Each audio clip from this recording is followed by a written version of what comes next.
2 of Everything by Lily Toy Home. Once long ago, in a humble little hut, lived Mr. Hatak and his wife, Mrs. Hatak. They were old and very poor. What little they ate came from their tiny garden. In a lucky year, when the harvest was plentiful, Mr. Hatak had a little extra to take to the village. There he traded turnips, potatoes, and other vegetables for clothing, lamp oil, and fresh seeds. One spring morning, when Mr. Hatak was digging in his garden, his shovel stuck something hard. Puzzled, he dug deeper into the dark ground until he came upon an ancient pot made of brass.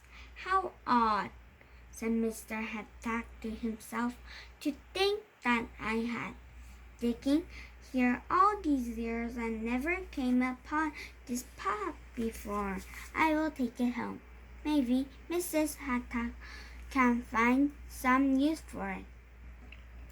The pot was big and heavy for old Mr. Hatak. As he stumbled along, his purse, which contained his last 5 gold coins, fell to the ground. He tossed it into the pot for safekeeping and staggered home. His wife greeted him at the door.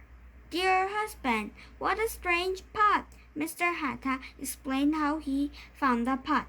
"I wonder what we can do with it," said Mrs. Hatak. "It looks too large to cook in and too small to bathe in." As Mrs. Hatak leaned over to peer into the pot, her hairpin, the only one she owned, fell in. She fell around in the pot. Then suddenly her eyes grew round with surprise. "Look!" she shouted. "I pulled out 2 hairpins, exactly alike, and 2 purses too." Sure enough, the purses were identical, so were the hairpins. Inside each purse were 5 gold coins. Mr. Hatak was so excited, he jumped up and down. "Let's put my winter coat inside the pot.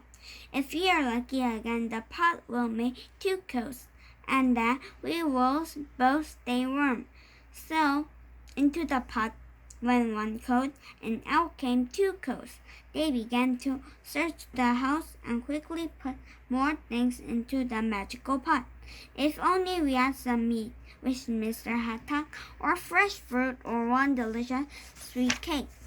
Mrs. Hatak smiled. "I know how we can get anything we want," she said. She put their 10 coins into 1 purse, then threw it into the pot. She pulled out 2 purses with 10 coins on each. "What a clever wife I have!" cried Mr. Hatak. "Every time we will do this, we will have twice as much money as before." The Hataks were late into the night, filling and emptying the pot until the floor was covered with coins. Morning came, and off went Mr. Hatak with a long list of things to buy in the village. Instead of vegetables, his basket was full of gold coins.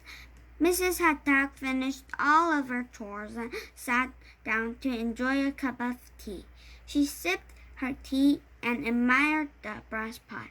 Then, with a grateful heart, she knelt and embraced it. "Dear pot, I do not know where you came from, but you are my best friend." She stooped over the pot to look inside. At that very moment, Mr. Hatak returned. His arms were so full of packages that he had to kick the door open. Bang! Mrs. Hatak was so startled that she lost her balance and fell headfirst into the pot. Mr. Hatak ran over and grabbed his wife's rags. He pulled and tugged until she slid out of the floor. But When she looked at the pot again, he gasped. 2 more legs were sticking straight out of it. Naturally, he took hold of the ankles and pulled. Out came a second person. She looked exactly like his wife. The new Mrs. Hatak sat silently on the floor, looking lost. But the first Mrs. Hatak cried, "I am your one and only life. Put the Roman back into the pot right now." Mr. Hatak growled, "No! If I put her back, we will not have 2 women but 3. 1 life is enough for me." He backed away from his angry wife and tripped and fell headfirst into the pot himself. Both Mrs. Hattacks rushed to rescue him. Each grasped the ankle, and together they pulled him out. There were 2 more legs in the pot, so they pulled out the other Mr. Hattack too. "Just what use does one Mr. Hattack have for another?" Mr. Hattack cried angrily. "This pot is not as wonderful as we thought it to be. Now even our troubles are beginning to double." But his wife had been thinking while he was yelling. "Calm down," she said. "It is good that the other Mrs. Hattack has her own Mr. Hattack. Perhaps we will become best of friends. After all, we are so alike. He would be a brother to you and she a sister to me. With our pot, we can make 2 of everything, so there will be plenty to go around." And that is what they did. The Hattacks built 2 fine new homes. Each house had identical teapots, rice bowls, silk embroideries, and bamboo furniture. From the outside, the houses looked exactly alike, but there was one difference. Hidden in one house was a big brass pot. Of course, the Hattacks were always very careful not to fall into it again. The new Hattacks and the old Hattacks did become good friends. The neighbors thought that the Hattacks had grown so rich that they decided to have 2 of everything, even themselves.